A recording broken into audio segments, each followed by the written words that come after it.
नमस्कार प्यारे मित्रों, आपके अपने YouTube चैनल प्रभाकर क्लासेस में स्वागत है। मित्रों, आज अपन इस वीडियो के अंदर जो क्लास 8 है उस क्लास 8 की साइंस का महामैराथन क्लास एक साथ कंप्लीट करने वाले पूरी साइंस को बेटा इस वीडियो को देखना ना भूलें। पूरी एक चैप्टर से लेकर पूरे लास्ट चैप्टर तक कंप्लीट करने वाले हैं, चाहे वो 2 घंटे लगे चाहे 3 घंटे लगे। और बेटा इसको देखना ना भूलें क्योंकि कल के एग्जाम में ज्यादातर क्वेश्चन यहीं से आने वाले हैं, इसलिए बिना स्किप किए लगातार वीडियो देखते रहना। अगर आपको पास्ट रिवीजन करना है तो इसका स्पीड जरूर बढ़ा लेना। ठीक है बेटा, चलते हैं आज। ठीक है, जय हिंद जय भारत। देखो बेटा, पहले पर पढ़ने वाले लेसन नंबर 1 है बेटा, लेसन नंबर 1। ठीक है, लेसन नंबर 1 है, उसमें है क्या है? फसल प्रबंधन। फसल प्रबंधन। ठीक है बेटा, इसमें से क्या इंपॉर्टेंट प्रश्न आ सकता है? तो देखो, इसमें से प्रश्न आ सकता है नंबर 1, पहली बात कि सिंचाई क्या है? सिंचाई क्या है? पहला प्रश्न थे। दूसरा प्रश्न हमारे पास में ये बनता है, फसल किसे कहते हैं? फसल किसे कहते हैं? किसे कहते हैं? और तीसरा प्रश्न क्या बन सकता है? फसल को ऋतुओं के आधार पर कितने भागों में बांटा गया है? ऋतुओं के आधार पर कितने भागों में बांटा गया है? आधार पर कितने भागों में बांटा गया है? फिर तीसरी बात आधार पर, चौथी बात आ जाती है बेटा हमारे पास में खरपतवार। खरपतवार। और पांचवी बात आ जाती है बेटा हमारे पास में क्या आ जाती है? खरपतवार हो गई। फिर उसके बाद में आती है बेटा भंडारण। क्या जाता है? भंडारण। भंडारण। और एक और छोटी सी बात पढ़ लेंगे इसमें, थ्रेसिंग। क्या पढ़ लेंगे? थ्रेसिंग। तो इस प्रकार से इस पाठ का पूरा निचोड़ इसकी टॉपिकों के अंदर आने वाला है। तो नंबर 1, सिंचाई किसे कहते हैं? तो देखो बेटा, पहली बात आती है सिंचाई। जैसे कि फॉर एग्जाम्पल अपन देखते हैं, माना कि कोई पौधा है, माना कि ये पौधा है, मान लेते हैं। अब इसको क्या है, आपने पानी दिया, कुछ समय पश्चात इसका पानी धीरे धीरे वाष्पीकरण होकर उड़ जाता है, या कुछ इसको मिट्टी के द्वारा अवशोषित कर लिया जाता है। आप देखोगे धीरे धीरे इसकी क्या हो गया, इसकी पत्तियां मुरझाने लग जाती है। तो हम देखेंगे क्या इसको सिंचाई की आवश्यकता है। तो अपन कह सकते हैं कि उसकी जब इसको आवश्यकता होगी जब तो सिंचाई करेंगे, जब आवश्यकता होगी जब तो पानी देंगे। यदि आवश्यकता नहीं होती तो क्या इसको पानी देते क्या? नहीं। तो बताओ क्या कहेंगे? बोलो, पौधों को उनकी आवश्यकता के अनुसार, पौधों को उनकी आवश्यकता के अनुसार समय समय पर पानी देना क्या कहलाता है? सिंचाई कहलाता है। क्या बात समझ में आ गई? सिंचाई हो गया। अब आती बेटा सिंचाई की कितनी पद्धतियां हैं? सिंचाई की कितनी पद्धतियां हैं? तो सिंचाई की पद्धतियां, सिंचाई की पद्धतियां। और सिंचाई कौन कौन सी पद्धतियां हैं? देखो, सिंचाई की कौन कौन सी पद्धतियां हैं? आप कहोगे नंबर 1 होगी पारंपरिक, और एक होगी आधुनिक। बेटा पारंपरिक में कौन सा आता है? पारंपरिक में इसे कहेंगे कि सिंचाई की ऐसी विधि, या इसको विधि भी कह सकते हैं। क्या कह सकते हैं? सिंचाई की विधि मान लो। तो किसे कहेंगे बेटा? सिंचाई की विधि किसे कहेंगे? सिंचाई की विधि में मेरा कहते हैं पारंपरिक विधि। पारंपरिक विधि किसे कहते हैं? सिंचाई की ऐसी विधि जो प्राचीन काल से उपयोग ली जाती थी, प्राचीन काल में उपयोग ली जाती थी, उन्हें क्या कहा जाता है बेटा? पारंपरिक विधि कहा जाता है। कि सिंचाई की ऐसी विधि जो जिसका उपयोग प्राचीन काल में किया जाता है, उन्हें पारंपरिक विधि कहा जाता है। अब इसके स्रोत कौन कौन से हैं? पारंपरिक विधि के कौन कौन से स्रोत है? देखो, पारंपरिक विधि के स्रोत कौन कौन से हैं? नंबर 1 देखो, आप देखोगे नंबर 1 वाले आ जाएगा नलकूप। नलकूप जानते हो? हैंडपंप। नंबर 2 आ जाता है बेटा क्या? नंबर 2 आ जाता है तालाब। नंबर 3 क्या आता है बेटा? नंबर 3 अपन क्या आ जाता है राहट। नंबर 4 सड़स। नंबर 5 है ना, नंबर 5 क्या होगा कुएं।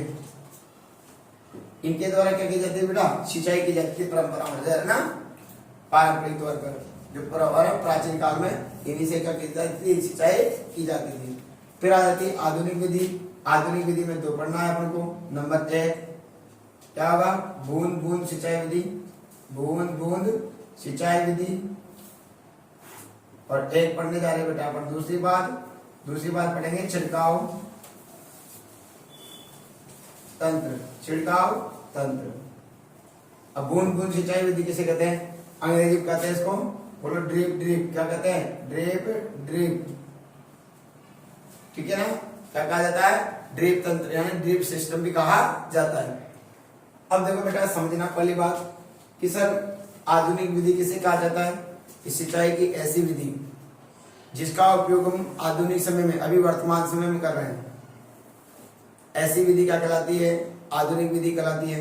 आधुनिक विधि में कितनी विधियां हैं, 2। एक होती है बेटा बूंद बूंद सिंचाई विधि और एक छिड़काव तंत्र विधि। अब बूंद बूंद विधि सिंचाई विधि किसे कहते हैं, देखो मान लेते हैं ये हमारा खेत है, मान लेते हैं ये हमारा खेत है, ठीक है, इसमें छोटे छोटे पौधे उग रहे मान लेते हैं, ठीक है, ये छोटे छोटे पौधे उग रहे, ठीक है, ये लेते हैं, ठीक है, ये लेते हैं, ठीक है। तो बेटा इस विधि का उपयोग ऐसे पौधों के लिए किया जाता है जो अपेक्षाकृत बड़े होते हैं, अपेक्षाकृत फसलों में नहीं, जैसे कि गेहूं में बूंद बूंद सिंचाई विधि लगा दी, नहीं, जैसे कि कुछ सब्जियां हो गई है ना, जैसे कि कुछ पेड़ पौधे हो गए जिनसे फल प्राप्त करते हैं, तो ऐसे पौधे जो अपेक्षाकृत क्या होता है, किसके रूप में होता है बेटा, झाड़ियों के रूप में होते हैं, है ना, झाड़ियों के रूप में होते हैं, सांप के रूप में नहीं, झाड़ियों के रूप में होते हैं, यानी अपेक्षाकृत बड़े होते हैं, उसमें इस विधि का उपयोग किया जाता है। अब क्या करते हैं, देखो क्या किया जाता है बेटा, कि इस विधि में क्या किया जाता है कि जो खेत है ना, उस खेत के समांतर क्या पौधों की जड़ों के पास है एक पाइप बिछा दिया जाता है, क्या कर दिया जाता है, पाइप बिछा दिया जाता है, ये पाइप बिछा दिया जाता है। जैसे पाइप बिछाएंगे ना बेटा, तो इस पाइप में लगे होते हैं नोजल, क्या लगे होते हैं नोजल, क्या लगे होते हैं बेटा नोजल। देखिए बेटा अब इसमें क्या होता है, पाइप बिछा दिया जाता है, तो इसमें क्या होते हैं ऐसे, और प्रत्येक जहां पौधा होता है ना, उनकी जड़ों के पास में क्या लगे होते हैं नोजल, क्या लगे होते हैं, बोले बेटा क्या लगे होते हैं नोजल, ठीक है ना। इन नोजलों में क्या होती है ड्रिप ड्रिप, यानी कि इस प्रकार से बूंद बूंद, इस प्रकार से बूंदें गिरती रहती है, ठीक है ना। इन नोजलों में धीरे धीरे क्या होता है, निश्चित समय अंतराल पर पानी गिरता रहता है, ठीक है ना, जिसके कारण डायरेक्ट कहाँ जाता है, पानी जड़ों के अंदर जाता है, जिससे पौधों को प्रॉपर मात्रा में धीरे धीरे पानी मिलता रहता है। तो इस विधि को क्या कहा जाता है, बूंद बूंद सिंचाई विधि कहा जाता है। इसमें बेटा क्या होता है, जो पानी होती है ना उसकी बिल्कुल हानि नहीं होती है, इसलिए ये विधि क्या है, इसलिए उपयुक्त है क्योंकि बड़े पौधों के लिए, किसके लिए उपयुक्त है, बड़े पौधों के लिए, छोटे पौधों के लिए ये विधि उपयुक्त नहीं है, फसलों के लिए विधि उपयुक्त नहीं है। केवल जो हॉर्टिकल्चर होता है उद्यान विज्ञान, जिसमें कि बड़े बड़े पेड़ पौधे आते हैं, जैसे पपीता का पेड़, अमरूद का पेड़, नींबू का पेड़, आम का पेड़, है ना, जामुन का पेड़, उनमें इस विधि का उपयोग किया जाता है। आगे बात समझे। फिर आते हैं सर तो फिर फसलों के लिए कौन सी विधि उपयुक्त है, आ जाओ यार, फसलों के लिए कौन सी विधि उपयुक्त है, ये लो दूसरी विधि, कौन सी, छिड़काव तंत्र। ये किसके लिए, पेड़ों के लिए, है ना, पेड़ पौधों के लिए, और ये फसलों के लिए। और छिड़काव तंत्र विधि क्या होती है, देखो बहुत आसान है। क्या होता है, इसमें भी क्या होते हैं, जैसे कि मान लेते हैं कि खेत ले लिया, ठीक है बेटा, और इस खेत ले लिया, इसमें क्या है, माना कि फसलें उगी हुई है, क्या है, ये फसल अपने इसमें उगा रखी, क्रॉप, फसलों अंग्रेजी क्या कहते हैं क्रॉप, ये उगा रखी है, ठीक है। अब क्या होगा, देखो इसमें क्या होता है, इसमें है ना, इसमें क्या, इसमें पाइप छोटे होते हैं, इसमें पाइप अपेक्षाकृत क्या होते हैं, बड़े होते हैं, ठीक है ना।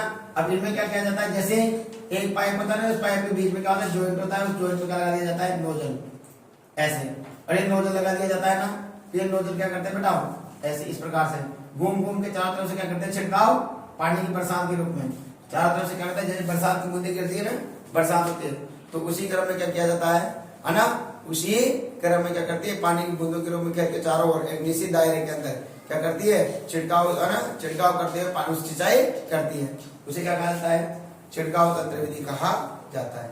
क्या कहा कि ऐसे स्थान जहां पर उबड़ खाबड़ जमीन होती है, तो उन स्थानों पर सिंचाई करने के लिए कौन सी विधि का उपयोग किया जाता है, फव्वारा विधि का उपयोग या छिड़काव तंत्र विधि का उपयोग किया जाता है।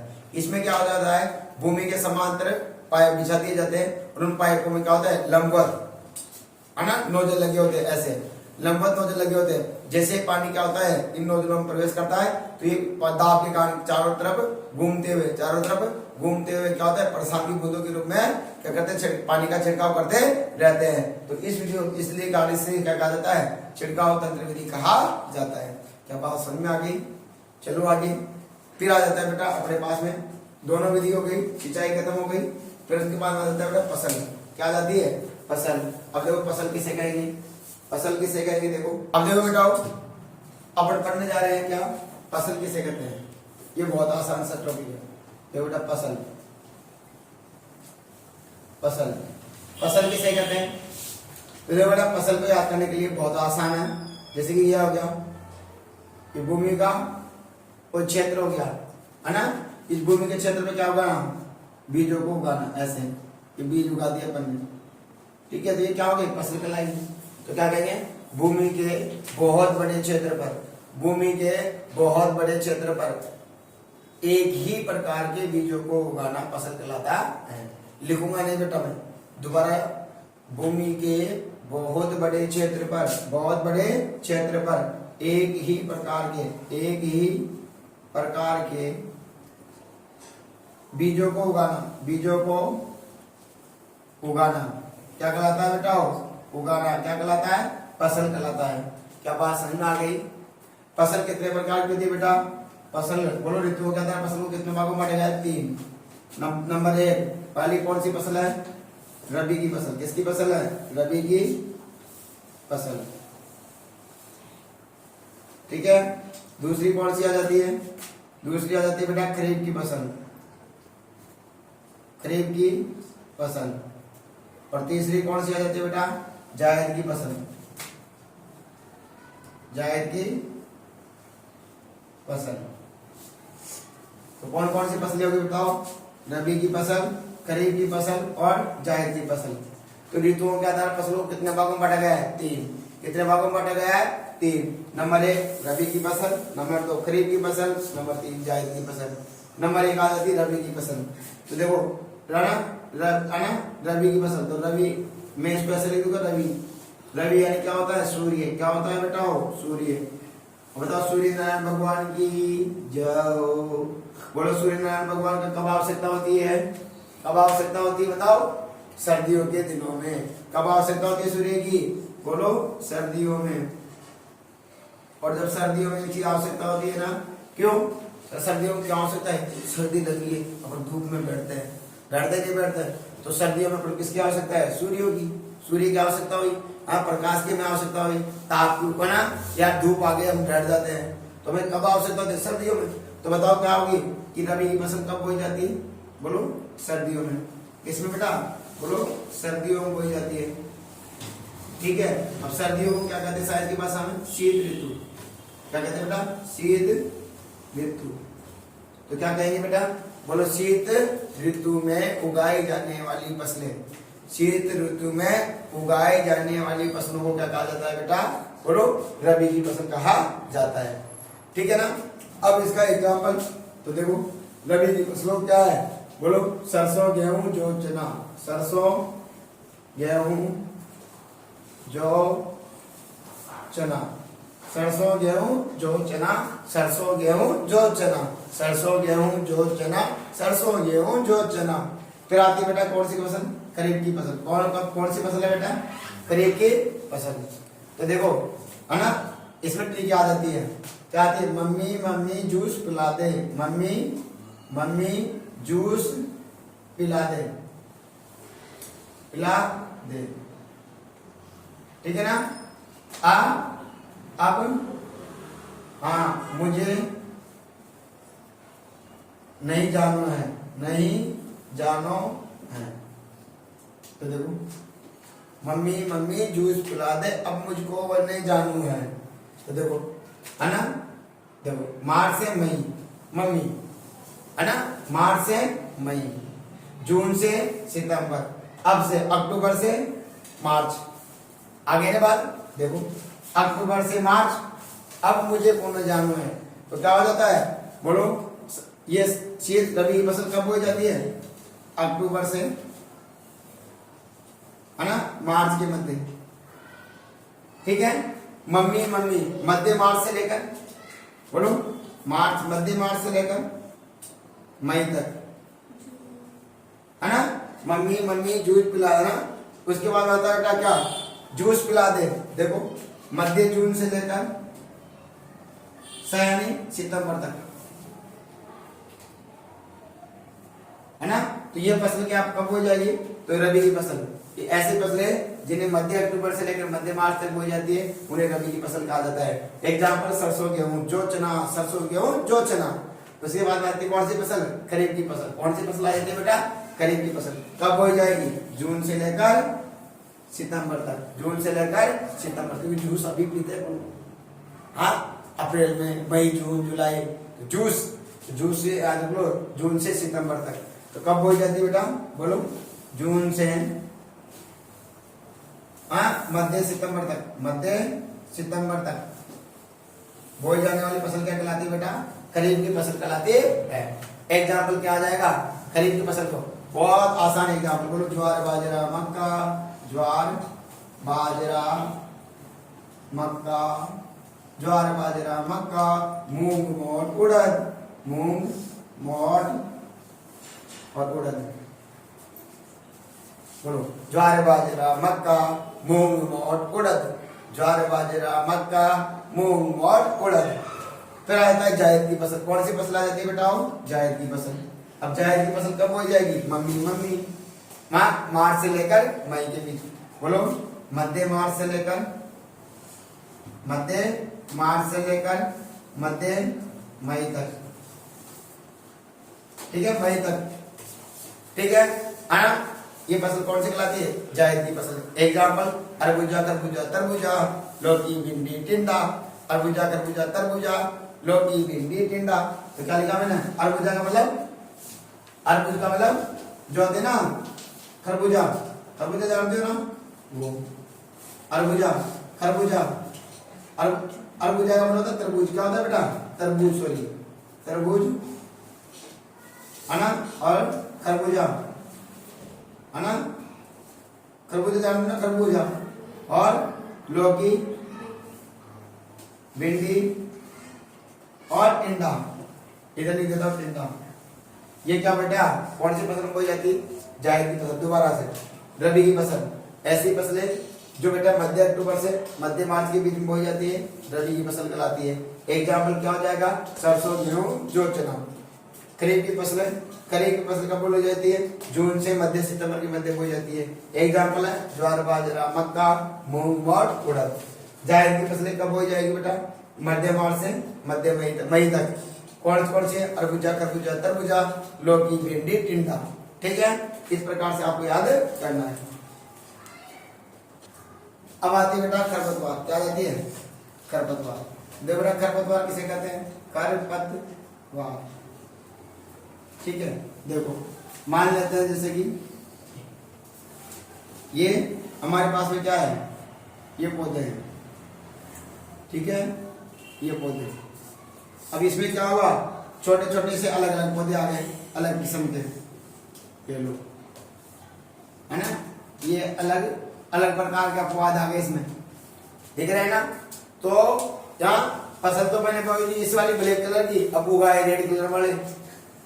हाँ, अब मुझे उसकी आवश्यकता ही नहीं है, तो ये क्या करेंगे, ये इसकी भूमि के खाद को अवशोषित करेंगे, नहीं करेंगे, प्रकाश को भी अवशोषित करेंगे। तो हमें आवश्यकता नहीं है, तो क्या होगा, ये क्या करेंगे, जो भूमि से खनिज लवण पाएंगे, उर्वरक पाएंगे, है ना, और प्रकाश को जल्दी जल्दी अवशोषित कर लेते हैं, जिसके कारण हमारी फसल को सही ढंग से तैयार नहीं होने देते हैं। तो इन्हें क्या कहा जाता है? खरपतवार। क्या कहा जाता है? तो क्या लिखेंगे परिभाषा कि पौधों के साथ उग आने वाले अनावश्यक पादप खरपतवार कहलाते हैं। या ऐसा भी सकते हो, पौधों के साथ उग आने वाले अनावश्यक पादप जो हमारे लिए कोई लाभकारी नहीं होते हैं, उन्हें क्या कहा जाता है? खरपतवार कहा जाता है। खरपतवार आ गई। अब इसको क्या किया जाता है? इसकी की जाती है निराई गुड़ाई। इन्हें निराई गुड़ाई करके इनको अलग किया जाता है। और एक रसायन आता है खरपतवार नाशी। खरपतवार नाशी का भी उपयोग करते बेटा, नाशी, खरपतवार नाशी। खरपतवार नाशियों का उपयोग करके भी क्या किया जा सकता है? इनको बचाया जा सकता है। जैसे 2,4-D, 2,4-D एक प्रकार की खरपतवार नाशी है, याद करने के लिए 2,4-D। ठीक है ना? अब आ जाओ, ठीक है ना? 2,4-D साइंस में क्या लाना है? डिक्टेशन। साइंस में क्या लाना है? डिक्टेशन लाना है। ठीक है ना? इसलिए डी याद रखना। चलो उसके बाद आता है बेटा भंडारण। क्या जाता है? पहले थ्रेसिंग पढ़ते हैं। क्या पढ़ते हैं बेटा? पहले थ्रेसिंग पढ़ लेते हैं। देखो अब आपने क्या किया? फसल की देखरेख कर ली, फसल की सिंचाई कर दी, निराई गुड़ाई कर दी। अब क्या करना पड़ेगा भाई? उसको फसल पक गई तो आप क्या करोगे? इसकी कटाई। क्या करोगे? कटाई। तो क्या होता है? फसलों को बोलो, फसल पकने के पश्चात उसको काट कर अलग करना कटाई कहलाता है। काट कर अलग कर दिया, कटाई हो गई। अब क्या करोगे भाई? उसको एक जगह स्टॉक, एक जगह एकत्रित करोगे और एकत्रित करने में उसको सुखाया जाएगा। ठीक है ना? और सुखाने के बाद फिर क्या करोगे? अरे फसल सूखी सूखी, थ्रेसर ले रहा हो, थ्रेसर ले रहा हो, तो थ्रेसर ले रहा फिर क्या है? उसको थ्रेसर में डालते हैं। तो थ्रेसर में डालते तो बीज अलग हो जाता है, भूसा अलग हो जाता है। तो उसे क्या कहा जाता है? थ्रेसिंग। तो क्या कहा जाता है बोलो? है ना? फसल पकने के पश्चात फसल की नमी को सुखाकर, फसल की नमी को सुखाकर उसमें से, है ना, बीज या दाने और भूसे को अलग करने की प्रक्रिया को क्या कहा जाता है? थ्रेसिंग। क्या कहा जाता है? थ्रेसिंग। मैं दोबारा लिख रहा हूं, देखो कहा जाता है फसल पकने के पश्चात, फसल पकने के पश्चात दाने व भूसे को, फसल पकने के पश्चात उसे सुखाकर, ऐसे लिखो, उसे सुखाकर दाने या बीजों को भूसे से अलग करना, भूसे से अलग करना क्या कहलाता है बेटाओ? अलग करना थ्रेसिंग कहलाती। क्या कहलाती बेटाओ? थ्रेसिंग कहलाती। क्या थ्रेसिंग हो गई क्या? हाँ, अब आ जाता है थ्रेसिंग हो गई, है ना? थ्रेसिंग के बाद में आता है बेटा थ्रेसिंग में, उसके बाद में आता है बेटा क्या? भंडारण। क्या करना है आपको? भंडारण। और भंडारण कैसे करेंगे भाई? बीज आ गए, हाँ, बोरियां भर ली, और बोरियां भरने के बाद क्या करोगे? हाँ, उनको सुरक्षित स्थान पर पहुंचाएंगे। तो क्या करते हैं? जो बीजों की नमी को दूर करके उन्हें सुरक्षित स्थान पर रखना भंडारण कहलाता है। बीजों को, उसकी नमी को दूर करके उन्हें सुरक्षित स्थान पर रखना क्या कहलाता है? भंडारण करना कहलाता है। मित्रों, ये पहला पार्ट हमारा पास्ट रिवीजन हो चुका है, पहले पार्ट। इसके बाद से कोई क्वेश्चन नहीं आने वाले। अगर आपको नहीं समझ में आया हो तो एक बार और बिना स्किप किए लगातार वीडियो देख लीजिए, अपने आप आपको समझ में आ जाएगा। मित्रों, कैसा लगा ये वीडियो? अगर आपको अच्छा लगा हो, मुझे कुछ देना चाहते हो तो एक लाइक, एक शेयर और एक सब्सक्राइब हो जाना चाहिए। क्या कर रहे हो? क्या पक्का? चलो कर दीजिए, कंजूसाई मत करना, दबा दीजिए बटन। ठीक है बेटा? चलिए अब पार्ट नंबर 2 करते हैं बेटा। अब देखिए आगे चलते हैं अपन लोग। नेक्स्ट एक हमारे पास में आती है जुताई। क्या आती है बेटा? जुताई। देखो जुताई किसे के माने की खेत है। इस खेत में क्या होता है ना, ऐसे जो कल्टीवेटर वगैरह होता है ना, उनको चला कर क्या कहते हैं? मिट्टी को उलट पुलट करना। तो खेतों में हल चलाकर मिट्टी को उलट पुलट करना क्या कहलाता है? जुताई कहलाता है। जुताई हो गई। फिर एक बात आती है खाद और उर्वरक। खाद और उर्वरक। अब खाद और उर्वरक किसे कहते हैं बताओ? खाद और उर्वरक आप जानते हैं, अंतर बता दो। देखो इधर लिख देता हूं मैं खाद और इधर लिख देता हूं उर्वरक।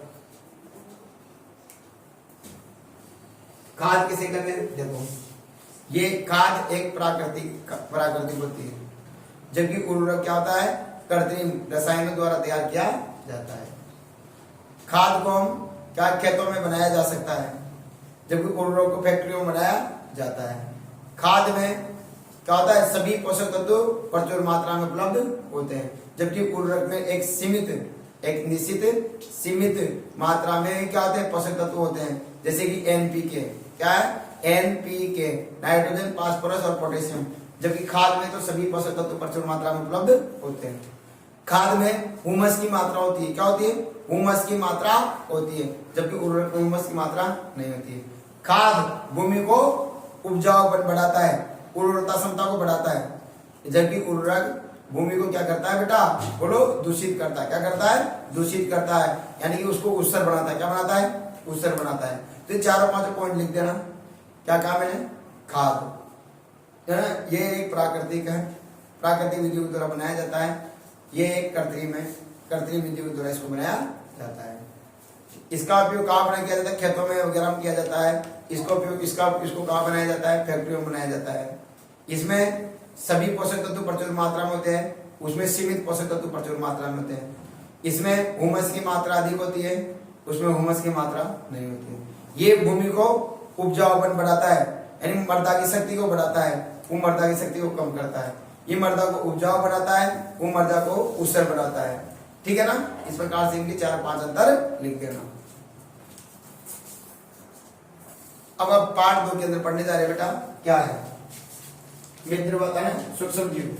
पहले अपन पढ़ेंगे इसमें सूक्ष्म जीव। कौन सा है, पार्ट नंबर 2, सूक्ष्म जीव। देखो बेटा, सूक्ष्म जीव क्या होते हैं, है ना। पहली बात आती है सूक्ष्म जीव। क्या होते हैं सूक्ष्म जीव, है ना, ऐसे जीव जिन्हें हम नग्न आंखों से नहीं देख सकते। इन्हें देखने के लिए सूक्ष्मदर्शी की आवश्यकता होती है। उन्हें क्या कहा जाता है बेटा, है ना, सूक्ष्म जीव कहा जाता है। ऐसे जीव जिन्हें हम नग्न आंखों से नहीं देख सकते, इन्हें देखने के लिए हमें माइक्रोस्कोप की आवश्यकता होती है। ऐसे जीवों को क्या कहा जाता है बेटा, सूक्ष्म जीव कहा जाता है। अब सूक्ष्म जीव हो गया। अब सूक्ष्म जीव कितने वर्गों में बांटा गया है, सूक्ष्म जीवों को 4 वर्गों में बांटा गया। कितने वर्गों में बांटा गया बेटा, 4 वर्गों में बांटा गया है, बांटा गया है। कितने वर्गों में बांटा गया बेटा, 4 वर्गों में बांटा गया है। कितने वर्गों में बांटा गया, वर्गों में बांटा गया है। पहला आता है बेटा कौन कौन सा, नंबर 1 आता है जीवाणु, नंबर 2 आता है कवक, नंबर 3 आता है प्रोटोजोआ,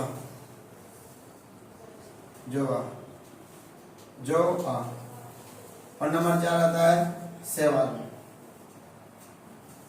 तो कितने भागों में बांटा गया है इसको, 4 सूक्ष्म जीवों को 4 वर्गों में बांटा गया है। कौन कौन सा, जीवाणु, कवक, प्रोटोजोआ, शैवाल। जीवाणु, कवक, प्रोटोजोआ, शैवाल। जीवाणु, कवक, प्रोटोजोआ, शैवाल। और एक अन्य को बांटा गया है, ऐसे मान सकते हैं। बाकी 4 याद रखो, जीवाणु, कवक, प्रोटोजोआ और शैवाल। ओके बात। अब आता है बेटा इनके द्वारा होने वाले रोग, इनके द्वारा होने वाले रोग, इनके द्वारा दो बेटा। तो अब इनके द्वारा होने वाले रोग कौन कौन से हैं, तो वायरस द्वारा, वायरस को कहते हैं विषाणु। क्या कहते हैं बेटा, वायरस द्वारा कौन कौन से रोग होंगे, बोलो, जुकाम, इन्फ्लुएंजा, काशी, पीलिया और कोरोना। यानी याद दे रहे तो पीपा में आटो, पीपा में आटो। तुम क्या कर रहे हो भाई, पीपा में आटो, तो पीपा, तो देखो पीपा में आटो, तो है ना, पी का मतलब क्या, पोलियो और पीलिया। पीपा में आटो, है ना, और में आटो, है ना। देखो आटा का मतलब क्या हो गया, देखो टाइफाइड, है ना, और से रोग। पीपा में आटो, में का मतलब हो गया मलेरिया और अतिसार, मलेरिया और अतिसार, यानी पीपा में आटो। ऐसे याद रखना, पीपा, तो पी का मतलब क्या, पोलियो और पीलिया। क्या देखो ट्रिक याद रखना है क्या, चलो मैं ट्रिक से बता देता हूँ। देखो ट्रिक नहीं आएगा याद रहे तो पीपा में आटो, आटो, बस पीपा में आटो, ठीक है ना। तो देखो पी का मतलब क्या, पीलिया, और पा है ना, पा का मतलब क्या पोलियो। किसके द्वारा होता है? वायरस द्वारा होने वाले रोग है ना। में है ना, पीपा में आटो है ना। तो फिर में का मतलब क्या? Malaria, malaria, malaria. उसके बाद में आ गया है ना मलेरिया और अतिसार, ठीक है। और आटा का मतलब क्या? बोलो, आटा का मतलब क्या? बोलो, टीबी, टी और बी, यानी इसे कहते हैं क्या? क्षय रोग। क्या कहते हैं बेटा? क्षय रोग। और आटा का मतलब क्या? टाइफाइड। ये हो गया, याद ही नहीं आते का है ना। तुमसे डायरेक्ट पूछ ले, बोलो क्या होता है वायरस द्वारा होने वाला रोग? बोलो पीलिया और पोलियो है ना, है ना। किसके द्वारा? प्रोटोजोआ द्वारा होने वाले रोग अतिसार और मलेरिया। और किसके द्वारा? बैक्टीरिया द्वारा होने वाले रोग कौन कौन से हो गए? बोलो जीवाणु द्वारा टीबी और टाइफाइड। बहुत आसान सी बात है, ठीक। पीपा में आटो बार बार जाटो, पीपा में आटो बार बार जाटो। तो द्वारा बार बार जाटे बोलो क्या? अतिसार। अतिसार को जानते हो? हाँ, 10 टेस्टिस हो जाते हैं, बार बार जाते हैं ना लेके। तो क्या है? पीपा में आटो बार बार जाटो, ऐसे याद रखो है ना। तो पीपा में पोलियो, पीलिया, में मलेरिया और किसके द्वारा? प्रोटोजोआ द्वारा। और टाइफाइड और टीबी हो गया यार। अब आते हैं बेटा आगे की तरफ। देखो बेटा अपन पढ़ने जा रहे हैं अब आगे किण्वन। किण्वन किसे कहते हैं? देखो जो चीनी वगैरह होती है ना, उन चीनी को क्या हो जाता है बेटा? चीनी को क्या होता है? एल्कोहल में बदलने की क्रिया को क्या कहा जाता है? किण्वन या फर्मेंटेशन कहा जाता है। तो चीनी को एल्कोहल में बदलने की क्रिया को किण्वन या फर्मेंटेशन कहते हैं। गुड़ होता है ना, गुड़ को भी क्या कर देते हैं है ना, सड़ा दिया जाता है तो एल्कोहल में बदल जाता है वो भी। तो गुड़ को क्या कहा जाता है? चीनी या गुड़ को क्या कहता है? सड़ा दिया जाता है, और सड़ाने पर उसको एल्कोहल में बदल दिया जाता है। तो इस क्रिया को क्या कहा जाता है? फर्मेंटेशन। इसकी खोज किसने की थी? किण्वन की। वेरी इंपॉर्टेंट क्वेश्चन बेटा, स्टार लगाओ उसको। किसने की थी? 1857 में। कब? किसने की थी? लुईस पास्चर ने। किसने की थी? लुईस पास्चर ने की थी। फिर आता है एंटीबायोटिक। क्या आता है? एंटीबायोटिक। तो एंटीबायोटिक मतलब प्रतिजैविक। जैसे आपको जुकाम लगी, काशी आ गई या जुकाम लगी, तो क्या करोगे आप? भैया मेडिकल के पास जाओगे, मेडिकल वाला आपको दवाई दे देगा, बोल भाई ये ले लेना, सुबह से आप 3 बार ले लेना। अब आपने लिया, आपकी जुकाम ठीक होगी। तो क्या हो जाता है? तो उसे क्या कहते हैं? एंटीबायोटिक का प्रतिजैविक कहा जाता है। तो देखो ऐसे सूक्ष्म जीव जो हमारी बीमारी उत्पन्न करने वाले सूक्ष्म जीवों को नष्ट कर देते हैं। कुछ ऐसे है ना, क्या होता है? सूक्ष्म जीव होते हैं जो हमारे शरीर में बीमारी उत्पन्न करने वाले सूक्ष्म जीवों को नष्ट कर देते हैं या उनकी वृद्धि को रोक देते हैं। नष्ट कर देते हैं या उनकी वृद्धि को रोक देते हैं, उन्हें क्या कहा जाता है? एंटीबायोटिक कहा जाता है। वेरी इंपॉर्टेंट है बेटा ये भी कि एंटीबायोटिक कल के पेपर में आपको देखने को मिल जाएगा। क्या एंटीबायोटिक का प्रतिजैविक किसे कहा जाता है? भाई कुछ ऐसी औषधियां होती है जिनको लेने पर वह हानिकारक सूक्ष्म जीवों की वृद्धि को रोक देती है या उन्हें नष्ट कर देती है। तो इन्हें क्या कहा जाता है बेटा? एंटीबायोटिक या प्रतिजैविक कहा जाता है। एग्जाम्पल कौन है? बोलो स्ट्रेप्टोमाइसिन, टेट्रासाइक्लिन, एरिथ्रोमाइसिन। बोलो erythromycin, tetracycline, streptomycin, streptomycin, tetracycline, erythromycin. बोलो स्ट्रेप्टोमाइसिन, टेट्रासाइक्लिन, एरिथ्रोमाइसिन। क्या है? एंटीबायोटिक है। क्या है बेटा? एंटीबायोटिक है। इसकी खोज किसने की थी? देखो किसने की थी? अलेक्जेंडर फ्लेमिंग ने। किसने की थी? Alexander Fleming. सर्वप्रथम एंटीबायोटिक औषधि बनाने का श्रेय किसको जाता है? अलेक्जेंडर फ्लेमिंग को जाता है। कब किया था? 1929 में। ये तो स्टार बनाना ही है ना, इसको भी तो स्टार बनाना बेटा है ना। तो बेटा किसने की थी? सर्वप्रथम एंटीबायोटिक औषधि बनाने का श्रेय किसको जाता है? Alexander Fleming. Alexander Fleming, Alexander Fleming. कब जाता है? 1929 में, है ना। किसकी खोज की थी? बोलो बोलो penicillin, penicillin, penicillin, penicillin, penicillin.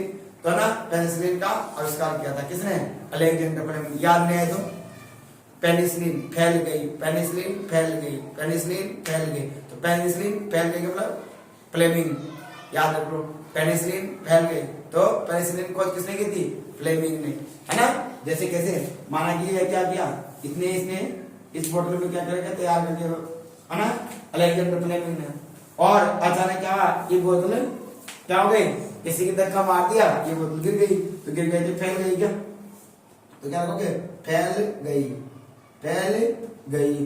अरे अब क्या करें, अले अब क्या करें, अले अब क्या करें। देखो तो अले का मतलब क्या, अलेक्जेंडर, और फै का मतलब क्या, फ्लेमिंग, है ना। और ये क्या थी, पेनिसिलिन। याद करने का तरीका है ना, पेनिसिलिन। तो पेनिसिलिन की खोज किसने की थी, अलेक्जेंडर फ्लेमिंग ने। कब की थी, 1929 में। आगे बात, सर्वप्रथम एंटीबायोटिक औषधि कौन बनाया था, Alexander Fleming. Very very important question है। और एंटीबायोटिक किसे कहते हैं, कि बेटा वे औषधियां या वे ये सूक्ष्म जीव जिन्हें हमारे शरीर में प्रवेश कराने पर या तो उन सूक्ष्म जीव हानिकारक सूक्ष्म जीवों की वृद्धि को रोक देते हैं या उन्हें नष्ट कर देते हैं, उन्हें क्या कहा जाता है बेटा, बोलो, उन्हें क्या कहा जाता है बेटा, एंटीबायोटिक का प्रतिजैविक कहा जाता है। ओके बात, example, streptomycin, tetracycline, erythromycin, tetracycline, streptomycin. क्या याद हो जाएगा, चलो इनको याद करना है। अब देखो बेटा, टीकाया वैक्सीन किसे कहते हैं, टीकाया वैक्सीन। तो वह सूक्ष्म जीव जिन्हें शरीर में प्रवेश कराने पर, यानी जिन्हें शरीर में प्रवेश करा दिया जाए, तो शरीर में प्रवेश कराने पर क्या कर देते हैं बेटा, वो हानिकारक सूक्ष्म जीवों को नष्ट कर देते हैं तथा लंबे समय तक हमारे शरीर में बने रहते हैं। तो उन सूक्ष्म जीवों को क्या कहा जाता है, टीकाया वैक्सीन। तो देखो, वह सूक्ष्म जीव जिन्हें हमारे शरीर में प्रवेश कराने पर वो लंबे समय तक रोगों से सुरक्षा करते हैं तथा लंबे समय तक शरीर में बने रहते हैं, उन्हें टीकाया वैक्सीन कहते हैं। जैसे कोरोना आया था, तो कोरोना की वैक्सीन लगी थी, नहीं टीका। तो बताओ, अब वो सूक्ष्म जीव है जिन्हें हमारी बॉडी में प्रवेश करा दिया गया, और बॉडी में प्रवेश कराने पर वो लंबे समय तक हमारे कोरोना से सुरक्षा करते हैं। जो कोरोना वायरस है ना, उसे हमारे को सुरक्षा प्रदान करते रहेंगे। तो क्या होते हैं, कुछ सूक्ष्म जीव होते हैं जिन्हें शरीर में प्रवेश कराने पर वह लंबे समय तक हमारे शरीर में बने रहते हैं तथा जो विशेष प्रकार के जो रोग होते हैं उनसे हमारे को सुरक्षा करते रहते हैं, उन्हें टीका या वैक्सीन कहा जाता है। Very very important. सर्वप्रथम टीके की खोज किसने की थी, एडवर्ड जेनर ने। किसने की थी, एडवर्ड जेनर ने। कौन सा टीका बनाया था, चेचक जानते, छोटी माता, जो माता जी वगैरह निकलती है ना, उन्हें। तो एडवर्ड जेनर देखो, चेचक जेनर, चे में भी चे और जे में भी जे, तो चेचक जेनर। एडवर्ड जेनर ने सर्वप्रथम किसकी, चेचक की टीके की खोज की थी। कब, 1798 में। फिर आता नाइट्रोजन का स्त्रीकरण। कुछ सूक्ष्म जीव ऐसे होते हैं, जो वायुमंडल की नाइट्रोजन होती है ना बेटा, उस वायुमंडल की नाइट्रोजन को क्या कर लेते हैं, स्टोर कर लेते हैं, जिसके कारण मृदा में नाइट्रोजन की मात्रा बढ़ जाती है। उसे क्या कहा जाता है, नाइट्रोजन स्त्रीकरण जीव कहा जाता है। नाइट्रोजन स्त्रीकरण कहते हैं। यानी दोबारा से कि क्या होता है, कुछ सूक्ष्म जीव जो वायुमंडल की नाइट्रोजन होती है, उस वायुमंडल की नाइट्रोजन को एकत्रित कर लेते हैं, जिसके कारण क्या हो जाती है, मृदा में नाइट्रोजन की मात्रा बढ़ जाती है। उसे क्या कहा जाता है, नाइट्रोजन स्त्रीकरण कहा जाता है। एग्जाम्पल कौन है, नीलरी शैवाल और राइजोबियम जीवाणु। कौन से होते हैं, नीलरी शैवाल, राइजोबियम जीवाणु। क्या बात समझ में आ गई। अब आगे चलते हैं बेटा, क्या कुछ सूक्ष्म जीव ऐसे होते हैं। अब आता है बेटा, कुछ ऐसे जीव होते हैं, है ना, जैसे कि जो क्या करते हैं बेटा, जो खाद्य पदार्थ होते हैं या जो कचरा वगैरह होता है, उनको क्या करते हैं, सड़ा गला कर नष्ट कर देते हैं। तो जैव निम्नीकरण और अजैव निम्नीकरण, है ना, दो चीज आई। एक आया बेटा क्या, जैव निम्नीकरण, और एक आता है अजैव निम्नीकरण। जैव निम्नीकरण किसे कहते हैं, अजैव निम्नीकरण किसे कहते हैं, कुछ सूक्ष्म जीव ऐसे होते हैं जो क्या करते हैं, जो सड़े गले कार्बनिक पदार्थ है उनको अपघटित करके उनको नष्ट कर देते हैं, उन्हें क्या कहा जाता है, जैव निम्नीकरण कहा जाता है। और अजैव निम्नीकरण क्या हो जाता है, कुछ ऐसे पदार्थ होते हैं जिनको सूक्ष्म जीवों के द्वारा अपघटन नहीं होता है। यानी जैसे फॉर एग्जाम्पल आपने देखा होगा, केले वगैरह के छिलके होते हैं, वो तो सड़ गल के नष्ट हो जाते हैं। अब वो कौन कर रहे हैं, जैव निम्नीकरणीय सूक्ष्म जीव होते हैं। कुछ सूक्ष्म जीव होते हैं जो क्या करते हैं, जो बेटा जो अवशिष्ट पदार्थ होते हैं ना उनको सड़ा गला कर नष्ट कर देते हैं, उन्हें जैव निम्नीकरण कहते हैं। और अजैव निम्नीकरण है ना क्या होता है, ऐसे पदार्थ होते हैं जिनका सूक्ष्म जीवों के द्वारा विघटन नहीं होता है, उन्हें अजैव निम्नीकरण पदार्थ कहते हैं। अब आता है बेटा क्या, अगला आ जाता है रोग जनक सूक्ष्म जीव, रोग जनक सूक्ष्म जीव है ना। कुछ सूक्ष्म जीव ऐसे होते हैं, कुछ सूक्ष्म जीव ऐसे होते हैं जो शरीर में प्रवेश करने पर हमारे शरीर को क्या कर देते हैं बेटा, बीमार कर देते हैं या अस्वस्थ कर देते हैं या हमें रोगी बनाते हैं, उन्हें रोगजनक सूक्ष्म जीव कहा जाता है। कि कुछ सूक्ष्म जीव जो हमारे शरीर में प्रवेश होने पर हमारे शरीर को रोगी बना देते हैं या हमें रोगग्रस्त कर देते हैं, उन्हें क्या कहा जाता है बेटा, बोलो, रोगजनक सूक्ष्म जीव कहा जाता है। ये दो प्रकार के, कितने प्रकार होते हैं बेटा, दो प्रकार के होते हैं। एक होते हैं संचरणीय रोग, कौन से होते हैं, संचरणीय है ना सूक्ष्म जीव, और एक होता है बेटा असंचरणीय सूक्ष्म जीव, चरणीय सूक्ष्म जीव। तो बेटा संचरणीय सूक्ष्म जीव किसे कहते हैं, ऐसे जीव है ना, ऐसे जीव जो एक दूसरे के संपर्क में आने से, एक दूसरे के संपर्क में आने से, यानी एक स्वस्थ, एक बीमार व्यक्ति या एक स्वस्थ व्यक्ति जब बीमार व्यक्ति के संपर्क में आता है ना तो उससे भी वो रोग हो जाता है, उन्हें क्या कहा जाता है, संचरणीय सूक्ष्म जीव या संचरणीय रोग कहा जाता है। क्या देखो संचरणीय रोग इसे कहेंगे बेटा कि एक जब स्वस्थ व्यक्ति किसी बीमार व्यक्ति के संपर्क में आ जाता है तो वह रोग उसे भी हो जाता है, उन्हें क्या कहा जाता है, संचरणीय रोग। जैसे सबसे बड़ी आसान है कोरोना, जानते ना, कोरोना जानते थे, एक दूसरे के संपर्क में आया और कोरोना उसको हो गया है ना, कहते थे तो उसे कहते हैं संचरणीय रोग। ये ऐसे रोग जो एक दूसरे के संपर्क में आने से फैलते हैं उन्हें संचरणीय रोग कहते हैं। और असंचरणीय रोग ऐसे रोग जो एक दूसरे के संपर्क में आने से नहीं फैलते हैं, उन्हें क्या कहते हैं, असंचरणीय रोग। जैसे मलेरिया, मलेरिया हो गया है ना, तो मलेरिया हो गया, जुकाम लगी तो मच्छर से फैलता है तो वो एक दूसरे के संपर्क में आने से नहीं फैलता है। इसमें क्या आ जाएगा, काशी, क्या आ जाएगी, काशी भी आ जाएगी है ना, काशी भी आ जाती है। और एक आता है एड्स है ना, एड्स वगैरह उनका उपयोग कर लेते हैं ना, वैसे सिरिंज वगैरह का उपयोग करने से वो हो सकता है, बाकी वैसे एक दूसरे के संपर्क में आने से नहीं फैलता है, कौन, एड्स। उसके बाद आता है असंचरणीय हड्डी है ना, मलेरिया हो गया, अतिसार हो गया, जो प्रोटोजोआ द्वारा होने वाले रोग होते हैं वो क्या होते हैं, एक दूसरे के संपर्क में आने से नहीं फैलते हैं। अब लास्ट टॉपिक आ गया इस पार्ट का, और वो लास्ट टॉपिक करने जा रहे हैं बेटा। अब देखिए बेटा, फूड पॉइजनिंग किसे कहते हैं, फूड पॉइजनिंग इसे खाद्य विषाक्त, इंपॉर्टेंट है बेटा। देखो कुछ सूक्ष्म जीव क्या करते हैं, खाद्य पदार्थों में पहुंचकर उन खाद्य पदार्थों को क्या करते हैं, दूषित कर देते हैं, क्या कर देते हैं, दूषित या संदूषित कर देते हैं, जिनका सेवन करने से व्यक्ति या तो रोगी हो जाता है या उसकी मृत्यु हो जाती है, उसे क्या कहा जाता है, फूड पॉइजनिंग कहा जाता है। जैसे अपन बासेड़ा वगैरह खाना खा लेते हैं ना, तो ना उल्टियां वगैरह होने लग जाती है, यानी तो कहते हैं फूड पॉइजनिंग हो गई साहब इसको। तो क्या कहते हैं, कुछ सूक्ष्म जीव खाद्य पदार्थों में क्या करते हैं, वृद्धि करके है ना उन्हें विषाक्त बना देते हैं, उनका सेवन करने पर व्यक्ति या तो रोगी हो जाते हैं या उसकी मृत्यु हो जाती है। तो ऐसे इस बेटा ऐसे भोजन को, ऐसे सूक्ष्म जीव क्या कहा जाता है बेटा, ऐसे भोजन को तो क्या कहता है, फूड पॉइजनिंग कहा जाता है, खाद्य विषाक्त कहा जाता है। आगे बात समझ में है ना। खाद्य पदार्थों को परीक्षण, अब आता है कि सर इनको परीक्षण कैसे किया जाए, यानी जब खराब होने से कैसे बचाया जाए इनको। तो खराब होने से बचाने का नंबर एक आता है परीक्षक, क्या होता है, परिरक्षक। देखो कुछ सूक्ष्म जीव होते हैं जिन्हें खाद्य पदार्थों में मिलाने पर वह सूक्ष्म जीवों की वृद्धि को नष्ट कर देते हैं या उन्हें वृद्धि को रोक देते हैं, उन्हें परिरक्षक कहा जाता है। वही बात है बताया थोड़ी देर पहले, टीका है ना, बॉडी में प्रवेश कराया, लंबे समय तक बने रहेंगे, हमारे को रोगग्रस्त होने से बचाएंगे।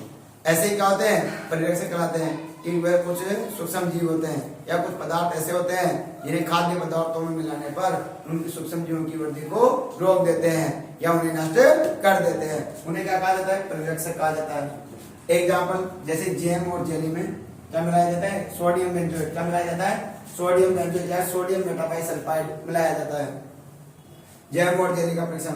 उसके बाद आता है नमक। नमक द्वारा आप जानते हो है ना, नमक द्वारा मछली वगैरह होती है ना, है ना, या जो बॉडी वगैरह हमारी बॉडी होती है, उन बॉडी को क्या कर देते हैं, बर्फ के अंदर बीच में नमक डालकर उसके अंदर रख दिया जाता है, तो ये कारण लंबे समय तक खराब नहीं होती है।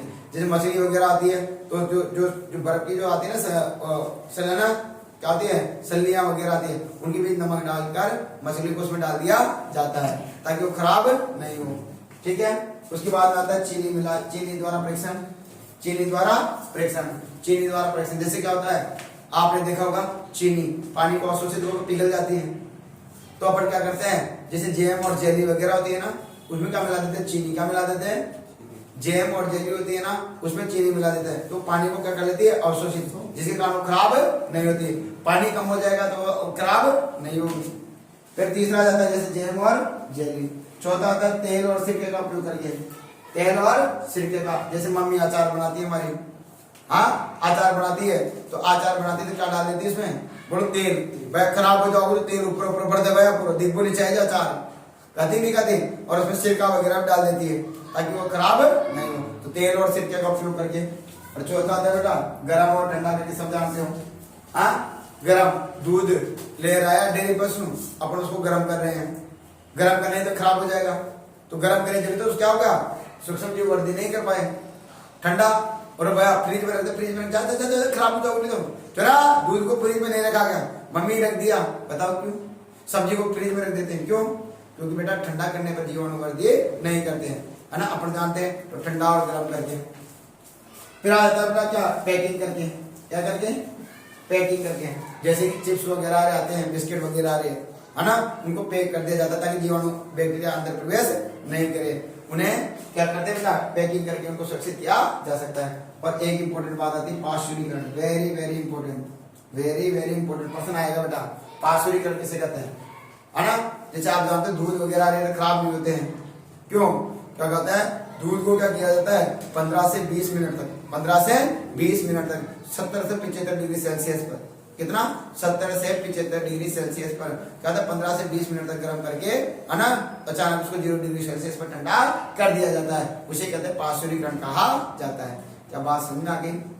पार्श्वीकरण क्या कहते, दूध को वो लोग 15 से 20 मिनट तक गर्म करके, है ना, 70 से 75 डिग्री सेल्सियस पर, और अचानक उसको ठंडा कर दिया जाता है, इस क्रिया को क्या कहा जाता है बेटा, पार्श्वीकरण कहा जाता है। और इस प्रकार से हमारा दूसरा पार्ट समाप्त हो जाता है। ठीक है, अब पढ़ने जा रहे हैं अपन लोग पार्ट, लास्ट वाला पार्ट, प्रकाश वाला, ताकि मैं एक साथ समझा सकूं। और इस वीडियो को क्योंकि बड़ा हो जाएगा इसलिए इसको यहीं रोक दिया जाएगा, फिर अगला पार्ट नंबर 2 के अंदर पढ़ लिया जाएगा, यानी कि लगभग लगभग 5 से पूरे मतलब जितने कोशिश हो जाएंगे उतने का आपको रिविजन करा दूंगा। धन्यवाद बेटा, आपको वीडियो देखने के लिए। आपको वीडियो अच्छी लगी हो लाइक शेयर और सब्सक्राइब करना ना भूलें। धन्यवाद। अब आता है बेटा प्रकाश। कौन सा चैप्टर करने वाले हैं अपन लोग? प्रकाश वाला। तो देखो बेटा अपन पढ़ने वाले प्रकाश, प्रकाश वाला कौन सा चैप्टर है? लास्ट वाला चैप्टर है बेटा प्रकाश वाला, और उसका चैप्टर नंबर है 13। कौन सा है? चैप्टर नंबर है 13। कौन सा है बेटा? पार्ट है 13 प्रकाश। देखो बेटा बहुत आसान सी समझो। सबसे पहले आता है बेटा नंबर 1 कि बेटा प्रकाश क्या होता है, प्रकाश क्या होता है इसलिए पढ़ेंगे। फिर नंबर 2 पढ़ेंगे प्रकाश का परावर्तन, प्रकाश का परावर्तन। फिर तीसरी बात पढ़ेंगे प्रकाश के परावर्तन के नियम, प्रकाश के परावर्तन के नियम। फिर चौथी पार्ट पढ़ेंगे बेटा क्या होगा, प्रकाश का परावर्तन के प्रकार, प्रकाश के परावर्तन के प्रकार, प्रकार। और 5वां टॉपिक पढ़ने जा रहे हैं बेटा क्या, प्रकाश का परावर्तन हो गया।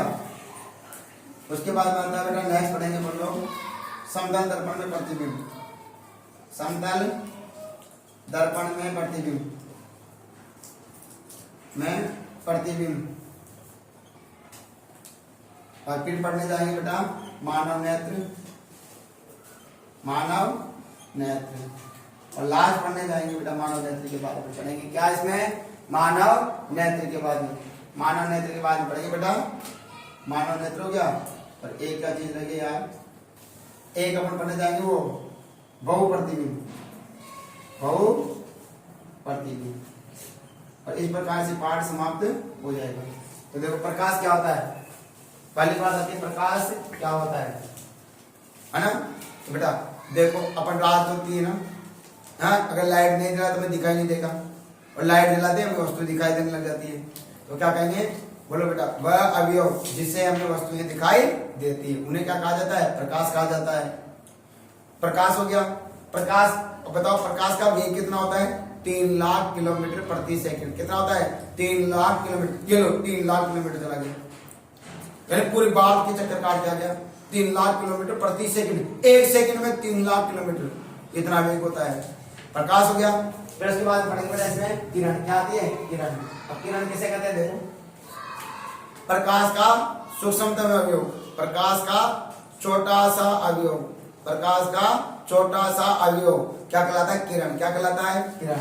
यानी प्रकाश का सूक्ष्मतम अवयव, प्रकाश का सूक्ष्मतम अवयव क्या कहलाता है बेटा? अवयव क्या कहलाता है? किरण कहलाती है। क्या कहलाती है बेटा? किरण।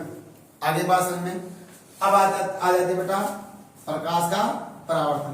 तो एक और बात मैं बता रहा हूं कि दर्शिता के आधार पर वस्तुएं, दर्शिता के आधार पर वस्तुएं कितने प्रकार की होती है?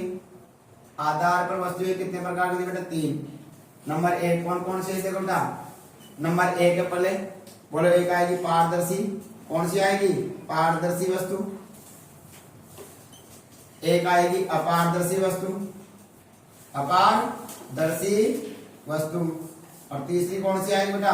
पारभासी, पारभासी वस्तु। तो देखो बेटा नंबर 1 आएगी पारदर्शी वस्तु। पारदर्शी वस्तु किसे कहा जाएगा? कि ऐसी वस्तुएं जिनमें से हम आर पार देखा जा सके उन्हें क्या कहा जाता है? पारदर्शी वस्तु कहा जाता है। और ऐसी वस्तुएं जिनमें से हम आर पार नहीं देख सकते उन्हें अपारदर्शी वस्तु कहते हैं। और पारभासी जिनमें से हम एक तरफ से देख सकते हैं। इसमें कौन सा जाएगा? कांच। एग्जाम्पल क्या जाएगा? कांच। और इसमें क्या जाएगा? दर्पण, है ना। और इसमें क्या जाएगा बेटा? जो ब्लैक कलर का कांच होता है ना, वो ऑफिस वगैरह में लगाया जाता है, वो उसमें आ जाएगा। क्या बात समझ में आ गई? अगला पार्ट अगले लोग भी पढ़ रहे हैं बेटा अपन लोग। नेक्स्ट फटाफट रिवीजन करा दूंगा इसका मैं। फिर आता है बेटा अपने पास में क्या? प्रकाश का परावर्तन। देखो क्या हो जाता है? ये कोई अपारदर्शी वस्तु है। क्या है बेटा? ये अपारदर्शी वस्तु, अपारदर्शी वस्तु है। ठीक है, ये अपारदर्शी वस्तु है। और जब ये अपारदर्शी वस्तु है ना, अब देखो जब अपारदर्शी वस्तु, तो ये क्या है? आने वाली किरण होती है ना, इसे क्या कहते हैं बेटा? आपतित किरण। क्या कहते हैं? बोलो आपतित किरण। क्या कहते हैं बेटा उसको? आपतित किरण। ठीक है, आपतित किरण। और आपतित किरण और ये जाने वाली किरण को, टकरा कर जाने वाली किरण को इसे कहते हैं परावर्तित किरण, परावर्तित किरण। और इसके बीच में जो लंब डाल दिया जाए, है ना, उसे कहते हैं बेटा, अब बताएं चलो बाद में। तो देखो कि जब प्रकाश की आपतित किरण, जब प्रकाश की आपतित किरण किसी अपारदर्शी वस्तु से टकराकर, अपारदर्शी वस्तु से टकराकर जाने वाली परावर्तित किरण वापस उसी माध्यम में लौट जाती है, तो इस घटना को क्या कहा जाता है? प्रकाश का परावर्तन। क्या कहा? कि आने वाली आपतित किरण जब किसी अपारदर्शी वस्तु से टकराती है तो टकराने के पश्चात परावर्तित किरण वापस उसी माध्यम में चली जाती है। इस घटना को क्या कहा जाता है? प्रकाश का परावर्तन। प्रकाश का परावर्तन कहते हैं। क्या बात समझ में आ गई? फिर आते बेटा प्रकाश के परावर्तन के नियम। प्रकाश के परावर्तन के नियम, प्रकाश के परावर्तन के नियम। प्रकाश के परावर्तन कौन कौन से नियम होते हैं? देखो प्रकाश के परावर्तन के 2 नियम है। कितने नियम बेटा? 2। नंबर 1 देखो, ये कौन सी किरण है? आपतित किरण। ये कौन सी किरण है? परावर्तित किरण। और ये होता है ना अभिलंब, या ऐसे माने परावर्तन पृष्ठ, वो एक ही तल में होते तीनों। इसे क्या कहते हैं? जिससे टकरा रही है उसे कहते हैं परावर्तन पृष्ठ, परावर्तन पृष्ठ। तीनों एक ही तल में होते हैं, ऐसे भी ले सकते हो। बोलो क्या हो जाएगा? आपतित किरण। पहली कौन सी किरण है? आपतित किरण। दूसरी कौन सी किरण है बेटाओ? परावर्तित किरण। परावर्तित किरण। और तीसरी कौन सी किरण है बेटा? बोलो परावर्तन पृष्ठ। परावर्तन पृष्ठ। पृष्ठ। तीनों एक ही तल में होते हैं। तीनों एक ही तल में होते हैं। होते हैं। क्या बात समझ आ गई? फिर दूसरी बात आती है बेटाओ, क्या नेक्स्ट दूसरी बात आती है बेटाओ, देखो है ना। अब देखो में क्या होता है, ये कौन सी किरण होगी? आपतित किरण।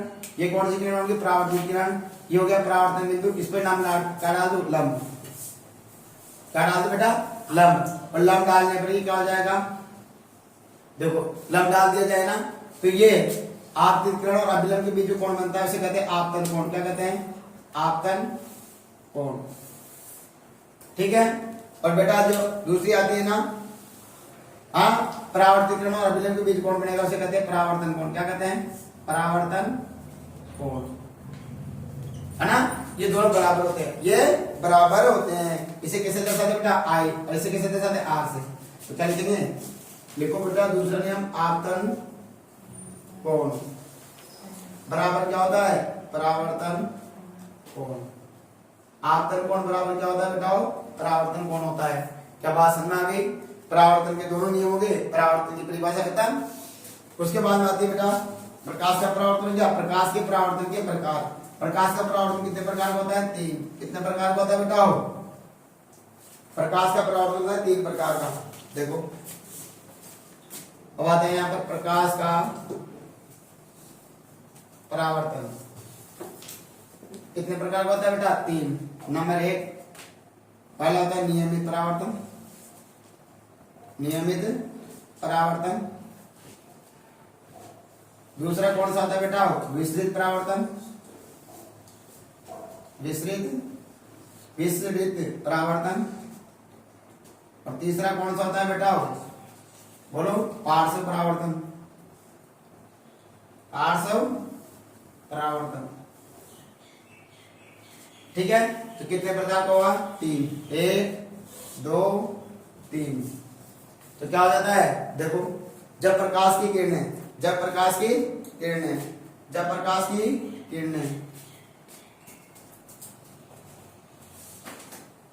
क्या होता है बेटा? जब प्रकाश की किरणें क्या होती है? अपारदर्शी समतल वस्तु, है ना। जब प्रकाश की किरणें क्या होती है? अपारदर्शी समतल सतह से टकराती है। अपारदर्शी समतल सतह से टकराती है। तो बेटा परावर्तन के पश्चात कहां से निकल जाएगी? परावर्तन के पश्चात परावर्तित किरणें एक दूसरे के समांतर निकल जाती है। इसे क्या कहते हैं बेटा? नियमित परावर्तन। क्या कहते हैं? नियमित परावर्तन। क्या बात समझ में आ गई? फिर दूसरा आ जाता है बेटा कौन सा? दूसरा हमारे पास में आ जाता है कौन सा? बोलो विसरित परावर्तन। किसे कहेंगे? कि परावर्तन जब प्रकाश की आपतित किरणें किसी उबड़ खाबड़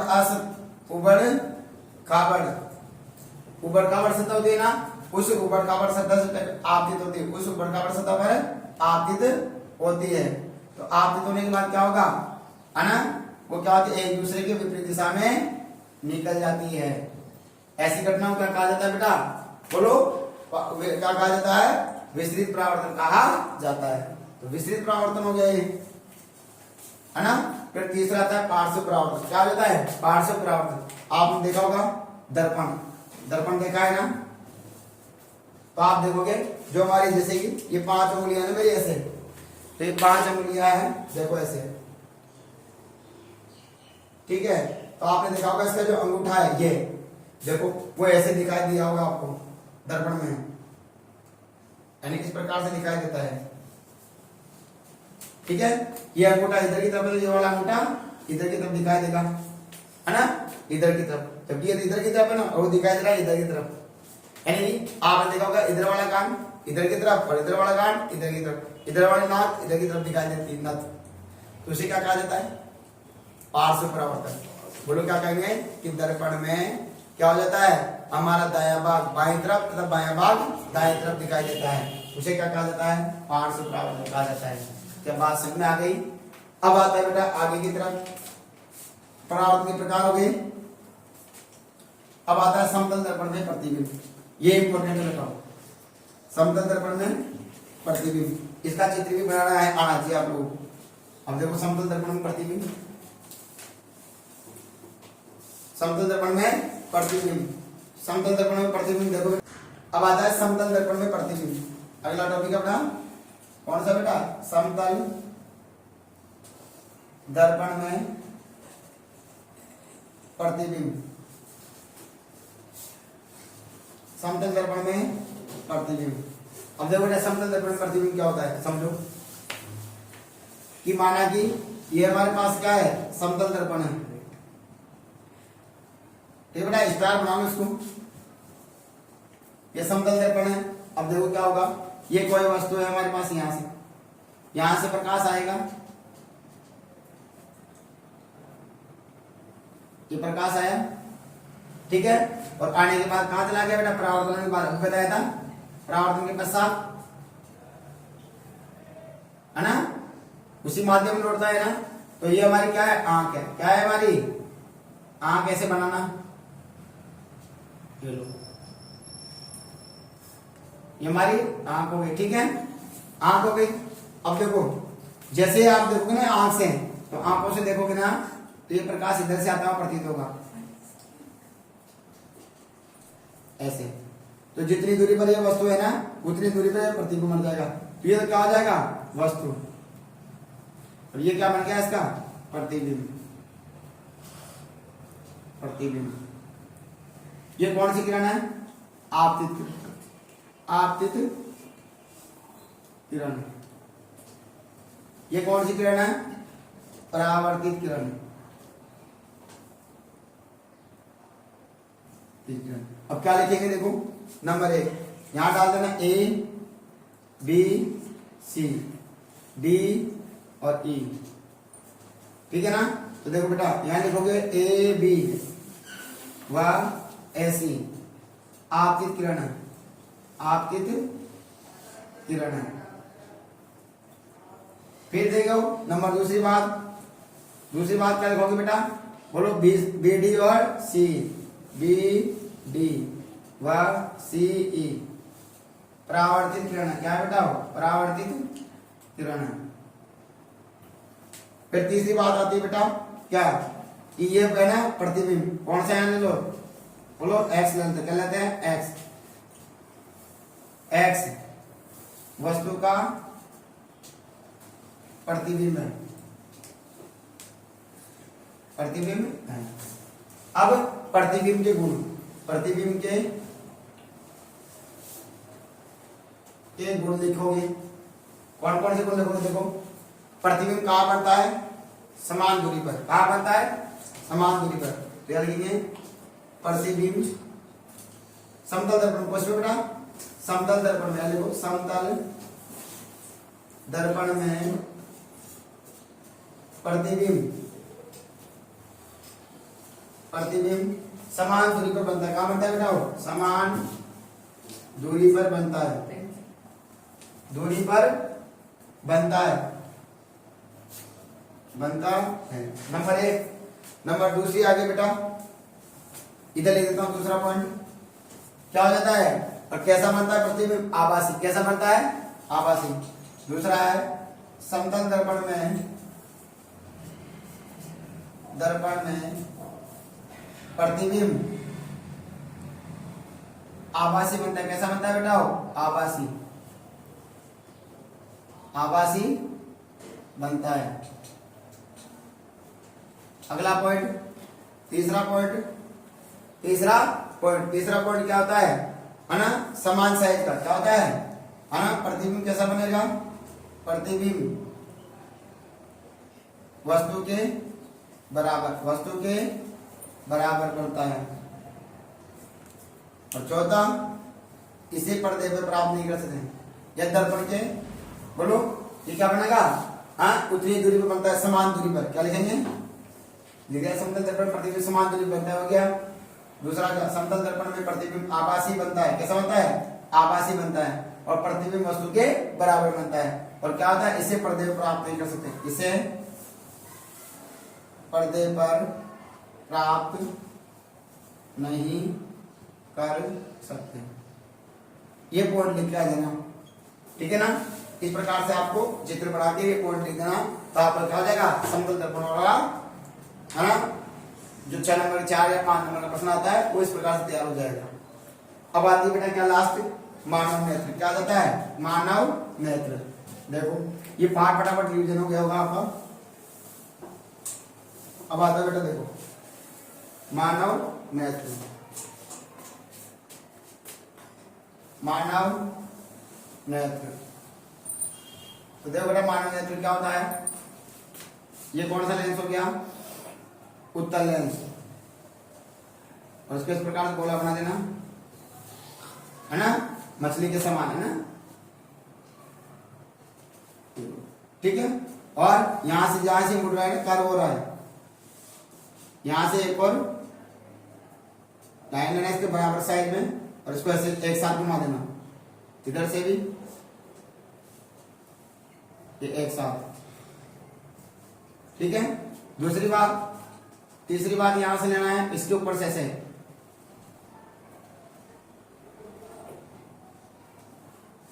और इसका भी ऐसे, है ना।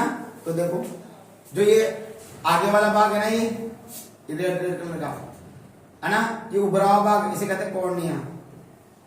क्या कहते हैं बेटा, कॉर्निया, ठीक है। इसका आगे वाला भाग होता है, काला वाला भाग होता है अपने, है ना, हाथ में, उसे कहते हैं बेटा क्या, पुतली। क्या कहते हैं, पुतली। और पुतली के बीच में एक और काला वाला भाग होता है, कैसे, पुतली के बीच में क्या होता है बेटा, काला भाग होता है ना, उसे क्या कहा जाता है, पारितारिका। पारितारिका, है ना, आइरिस, क्या कहते हैं इसको, आइरिस अंग्रेजी में। और बेटा हो गया, उसके बाद में आता है पीछे की तरफ मानव नेत्र लेंस। मानव नेत्र लेंस, उसके 4 बाहरी भाग कहलाता है श्वेत पटल, पटल, अंदर का भाग कहलाता है रक्त पटल, और ये कहलाता है रेटिना। रेटिना, इसे कहते हैं दृष्टि पटल। दृष्टि पटल, ठीक है। और एक और लिखना है इसको, दृक तंत्रिका। इसकी प्रैक्टिस कर लेना बेटा चित्र की, है ना। अब देखो क्या होता है ना, कैसे लिखेंगे, मानव नेत्र क्या होता है, तो एक प्रकार ज्ञानेंद्रिय, क्या है, कि वह ज्ञानेंद्रिय जो हमें बाह्य वातावरण को रंग बिरंगा दिखाती है। वह ज्ञानेंद्रिय जो हमें वातावरण को रंग बिरंगा दिखाती है, तो दिखाने वाली ज्ञानेंद्रिय क्या कहा जाता है, मानव नेत्र कहा जाता है। आगे बात है, मानव नेत्र हो गया। अब मानव नेत्र क्या है, मानव नेत्र में जो मानव नेत्र लेंस होता है वो क्या होता है बेटा, उत्तल लेंस होता है। कौन सा होता है, उत्तल लेंस होता है। नंबर दूसरी बात, जो मानव नेत्र है वो सबसे बाहरी भाग क्या कहलाता है, श्वेत पटल। क्या कहलाता है, श्वेत पटल कहलाता है, जो हमारे को बाहरी आघात और सुरक्षा प्रदान करता है। उसके बाद में आते हैं अंदर का भाग, जो सबसे अंदर का भाग होता है ना, ये तो श्वेत पटल हो गया, बाहरी भाग जो बाहरी चोटों से सुरक्षा प्रदान करेगा।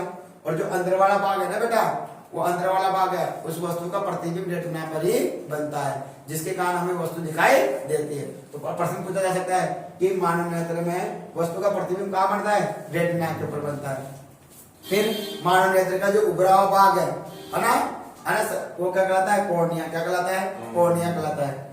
उसके बाद काला काला भाग होता है ना, उसे कहते हैं पुतली। उसके अंदर का भाग होता है, उसे कहते हैं आइरिस, है ना। और ये मानव नेत्र लेंस हो क्या, इस प्रकार से आपको लिख के आना है। आगे बात समझ में, फिर आगे चलते हैं अपन लोग नेक्स्ट। मानव नेत्र हो गया। और बहु प्रतिबिंब क्या जाता है, बहु प्रतिबिंब, इसको भी देख लो।